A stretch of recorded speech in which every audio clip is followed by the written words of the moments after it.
مسلمان اور بالاخص مومن شیعہ نرسز کے لیے، خواتین کے لیے جو اس فیلڈ سے تعلق رکھتی ہیں ان کے لیے کیا حکم ہے؟ حضرت جو ہیں حضرت آیت اللہ تبریزی، حضرت آیت اللہ سیستانی، ان کو چھوڑ کر باقی جو فقہا ہیں ان کا فرمانا یہ ہے کہ اگر ہم جنس پرستار موجود ہیں، یعنی لڑکوں کے لیے، مردوں کے لیے لڑکے اور جو ہیں آدمی مرد حضرات موجود ہیں، خواتین کے لیے خواتین موجود ہیں، اس صورت میں غیر ہم جنس کا معائنہ جائز نہیں ہے کہ اگر جو ہے مردوں کے لیے مرد ڈاکٹر موجود ہیں یا نرس موجود ہیں، ان کے لیے جو ہیں جو یعنی مردوں کی طرف سے جو خدمتگار ہیں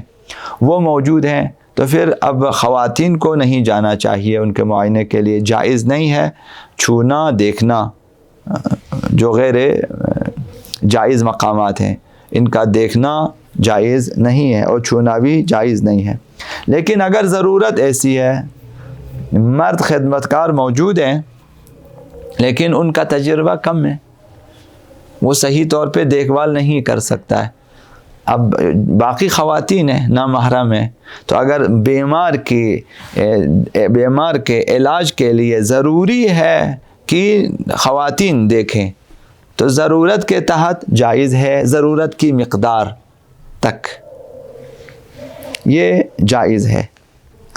اب یہ باقی فقہا کا فتویٰ ہے، حضرت اللہ تبریزی اور حضرت اللہ سیستانی کا، جس کا عموماً عام لوگ ان کی تقلید میں ہے، حضرت اللہ سیستانی کا، انہوں نے فرمایا اگر اس کام کی انجام دہی کے لیے مثلا ہم جنس جو ہیں ڈاکٹر یا خدمتکار موجود ہیں تو پھر جائز نہیں ہے، اگر موجود نہیں ہے تو پھر جائز ہے کہ یہ خواتین آ جائیں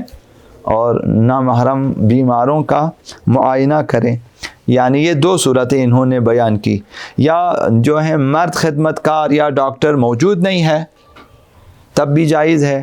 یا پھر ان میں مہارت کم ہے، تجربہ کم ہے،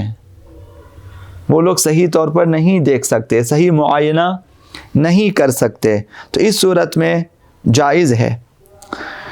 تو اس میں جو دقت کرنے والی بات یہ ہے کہ ان نرسز کو، پرستاروں کو یا خدمتگار خواتین جو ہے، انہیں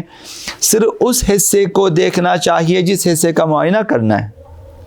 صرف اسی حصے کو چھو سکتی ہیں جس حصے کا اس نے معائنہ کرنا ہے، کہ جہاں چھونا ضروری ہے صرف اسی حصے کو چھو لینا کہ ہر باڈی کے تمام مطلب جگہوں پہ، یہ ایسا نہ کریں، صرف اسی پہ اکتفا کریں۔ اگر مثلا معائنے کے لیے دیکھنا ضروری ہے تو دیکھیں، اگر بغیر دیکھے صرف چھو کر معائنہ ہو سکتا ہے، صرف چھو کر معائنہ کریں۔ کبھی ایسا ہوتا ہے کہ آپ کو چھونے کی، ہاتھ لگانے کی ضرورت نہیں ہوتی ہے، صرف دیکھنے سے ہی پتہ چل جاتا ہے، تو پھر چھونا جائز نہیں ہے۔ ضرورت کی حد تک جائز ہے، اب جو بھی ضروری ہوا، دیکھنا چھونا دونوں ضروری ہے تب دونوں جائز ہے اسی ضرورت کی مقدار میں۔ اگر صرف دیکھنے سے کام ہوتا ہے تو پھر چھونا جائز نہیں ہے، صرف چھو کر آپ اندازہ لگا سکتے ہیں تو پھر اس غیر جائز جگہوں کا دیکھنا جائز نہیں ہے، صرف چھو کر ہو سکتا ہے، دیکھ کر ہو سکتا ہے تو پھر چھونا جائز نہیں ہے۔ چیزیں یہ ایک مسئلہ تھا آپ کی خدمت میں عرض کیا